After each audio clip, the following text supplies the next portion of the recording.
Ang daming pagbabago na nangyayari ngayon dahil sa teknolohiya by the way, recognize muna natin yung ilan sa mga media friends natin na nandito nagdadatingan. Si kasamang Joel Amongo ng Saksi Ngayon, si kasamang Boy Celario ng Pahayagang Remate, si Ate Angie de la Cruz ng Filipino Star Ngayon, pati na rin si kapatid na Nonoy Laksa, nandiyan din ng Business Mirror, at si Gapredi ng Filipino Mirror. Yan. Okay, baka may mga katanungan pa tayo ng ating mga kaibigan. Go ahead po, magtaas lamang po ng kamay. Hello. Yes, kapatid. Pangalan po muna at saka entity. Okay, magandang umaga sa lahat. Ako po si Kathy Cruz. May palatutunan po kami every Sunday sa DZXL, ang ating kalipunan. Dati pong kasama ko si Professor, pero nung namatay si Itos Valdez na po yung kanyang anak. At meron po akong sariling website, tuklasinatin.net, at Tuklasin Natin show sa Katipunan Channel. Anyway, ang tunay na issue po ng bayan natin ay ang kahirapan, kagutuman at kaguluhan. Yan po, lalo na po, kasama sa kaguluhan ay ang pagkalat. Mas matindi po ngayon ang problema natin pagdating sa illegal na droga. Marami po ang mga nasasangkot dyan at hindi lang mga politiko, hindi lang mga nasa lokal na mga opisyal. Pero alam niyo po, ngayong halalan, umiikot po ang pera. Ngayon lang po, ngayong halalan, actually tuwing halalan, ay busog ang maraming mga Pilipino. May perang umiikot Pero after po ng eleksyon, eto na, naghihirap na. Ngayon, patuloy po ang pagtaas ng kuryente, tubig, mga basic needs po natin, mga pagkain. Ang mga Pilipino po, sa totoo lang, kung kakausapin niyo po yung mga riders natin, yung mga nasa communities po natin, nawawala na po sila ng pag-asa Kasi ang lagi po nilang kinakatwiran, wala naman tayong magagawa. Yan ang ginagawa ng gobyerno at mga politiko natin. Kayo po ba, Senator Vic, paano niyo po susolusyonan ang ekonomiya ng ating bansa? At ano ang magiging resulta kung halimbawa yung binanggit kanina na BRICS ay sumali ang ating bansa? Pangalawa, ano ang kahalagahan ng pagkapanalo ni Donald Trump sa Estados Unidos sa ating bansa? Thank you, Cassie. Let me break down yung tanong. No? So one is on the economy and yung isa yung BRICS. But nais ko munang sagutin yung sinabi mo na base sa mga ibang reporter at media personalities na iyong kasamahan at nakakasalamuha. Parang ang hirap mahalin ng Pilipinas. Parang ang hirap mahalin ng Pilipino. Ito rin yung aking isinusulong sa aking kampanya. Let's not give up on our country. Let's not give up on the Filipino people. Basta't magsama-sama po tayo at nabanggit din, I think, those are the keywords, key takeaways this morning na nabanggit ni Senadora Nikki Cosete. Kinakailangan, especially friends from the media, whether traditional or new media, bigyan nating halaga yung tinatawag nating transparency and accountability. You have to be transparent in reporting the real issues that are besetting our nation today, regardless kung may dikta kung kanino. Dahil ultimately, you have a very big and you carry a very big responsibility on your shoulders sa aming mga ordinaryong Pilipino.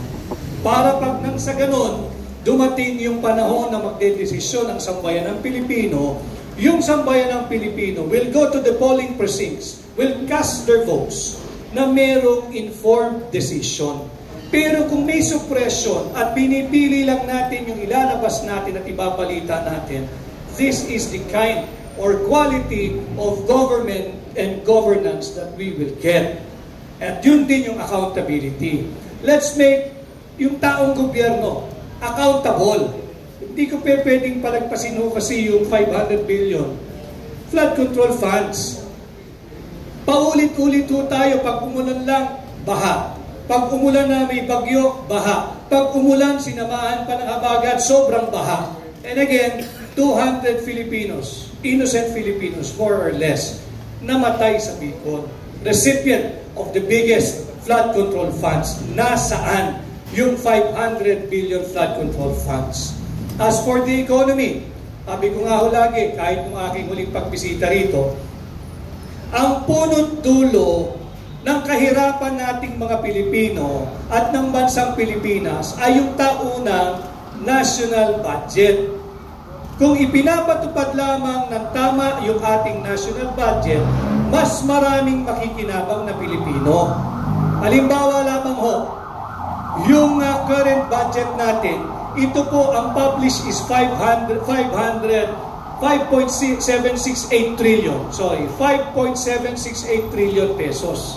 Subalit nag-adjust na po ang ating pamahalaan at kasalukuyan, Nobyembre pa lamang ngayon, from 5.768 trillion, ang ginagasta na ng Pilipinas ay 5.93 trillion.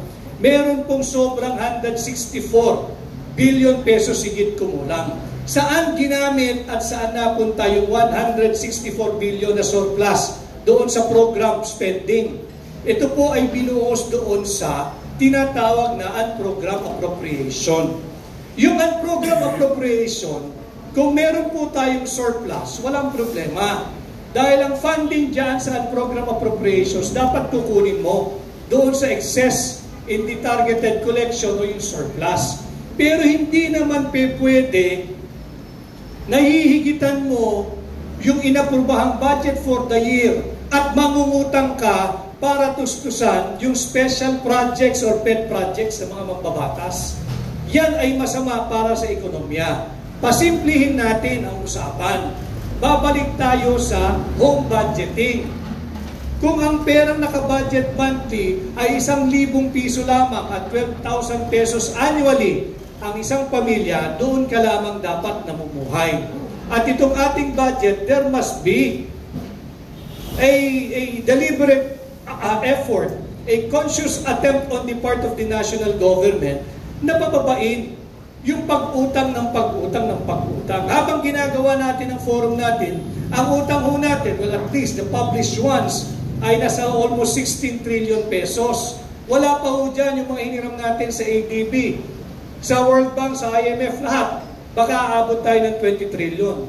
At sa 16 trillion pesos na pagkakautang, kada Pilipino, si Senadora Nikki, ako, yung batang pinapanganak pa lang po ngayon sa kasalukuyan, dyan sa Delgado Hospital, malapit dito, or dyan sa St. Luke's Hospital, meron na po agad pagkakautang, higit kumulang 140,000 pesos. Kaya yung ayudang binibigay, kasi hindi ito ay viable economic activity na kakayang magpalipad sa ating ekonomiya. Yung ayuda, mga kababayan, hindi naman siya illegal or immoral or masama per se. Pero kung ito'y ginagamit lamang to advance and for their political aggrandizement, masamang economic policy yan. Dahil, mga kababayan, yung ayuda, yung akap, yung AYEX, at kung ano-ano pang dole out na pinamimigay ng Bongbong Marcos administration, dalawa ho ang pinanggagalingan yan. Sa buwis ninyo na hindi po sapat at sa inuutang ng pamahalaan na atin pong pare-parehong pagbabayaran. Dapat po magkaroon ng austerity. Itinuro po ng ating mga magulang, itinuro ng mga magulang, mga lola't lolo natin sa ating mga magulang, hanggang sa ating mga ninuno, na kapag ano sinasabi nila? Matutong mamaluktot pag maiksi ang kumot. Dapat ganun din tayo, hindi tayo pwedeng gagastos ng sobra sa ating buwis. Hindi dahil makakapangutang tayo. And the economy really, nakasentro yan sa budget. Kung babantayan natin yung budget, mas maraming makikinabang. yung sinasabing gumastos ng bilyong-bilyong piso sa infrastruktura, lalo na yung flood control programs, kung in-implement ng totoo yan, maraming trabahador ang nabigyan ng trabaho. Maraming manggagawa ang nabigyan ng trabaho. Maraming industriya ng semento, industriya ng bakal, lahat ng ginagamit, yung full supply chain ng construction, sana umikot ang pera doon. Subalit, yun nga din ang ating hinihingi. Yung pananagutan, yung accountability, at yung transparency. Nasaan yung 5,500 flood control programs? Nasaan yung 500 billion pesos flood control funds? Yan ang dapat panagutan.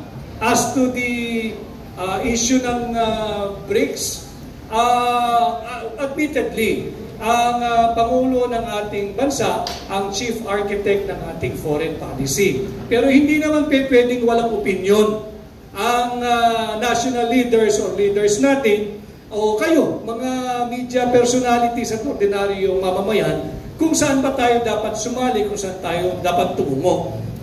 Itong BRICS, magandang samahan sapagkat ang alyansang ito ng Brazil, Russia, India, China, and South Africa, ang pangunahing layunin nito is to create a political and economic organization or alliance. As compared, lalayo lang ako ng konti, as compared to, kasi may bumisita rito, isang banyaga at hinayaya at sinasabing panahon na raw na sumali ang Pilipinas sa NATO, yung North Atlantic Treaty Organization. Napakalayo nun. But hindi mo maiiwasang iambing. Ang NATO is a political and military alliance of the West and the European nation. Malayo tayo doon. And again, military or alliance na naman. Hindi natin kailangan ng armed conflict. Ang kailangan natin, negosyo, hanap buhay, trabaho, hanap buhay, investment. Yan ang kailangan ng Pilipino. So I think, mas mainam na sumali tayo at pagtuunan natin ng pag-aaral kung mabuti ba at makakabuti ba kung tayo sasali sa BRICS. Anyway, ulitin ko, hindi naman ito for political or military alliance. This is for political and economic alliance. At ang layunin nito ay magtatag ng new development bank na kung saan yung mga member nation, maaari kayong magkalakal using your own currency. Hindi ka na back or dapat dollar dependent. Hindi na. Mababawasan yung impluensya ng Estados Unidos na matagal nang naghahari-harian dito sa ating bansa, nagdidikta kung saan tayo tutungo at kung sino ang pwede nating kaibiganin at hindi pwedeng kaibiganin. We have to define our own national interest. We have to define our own foreign policy away from, insulated from, the dictate of a foreign superpower. Panahon na dapat Pilipino ang naghuhulma, ang humuhubog ng kanyang foreign policy. Hindi naman na tayo sakop ng kahit na sinong banyagang bansa. Dapat tayo tumindig on our own. At wag na rin tayo magpapabola at magpapadala na dahil sa 1951 Mutual Defense Treaty, ironclad ang commitment ng ating matagal ng alyado at kaibigang Estados Unidos. No. Because when they crafted the 1951 Mutual Defense Treaty, wala pa yung conflict sa South China Sea. Hindi pa napapag-usapan yan. At uulitin ko, hindi automatic yung 1951 Mutual Defense Treaty. It has to go through the Congress of the United States kung aaprubahan ba na makialam, tumulong, promotekta ang bansang Estados Unidos kung sakaling tayo ay mapalaman sa isang armadong conflict. So, I think, I have no objection to the Philippines joining BRICS for economic reasons, for economic alliance, apart from political.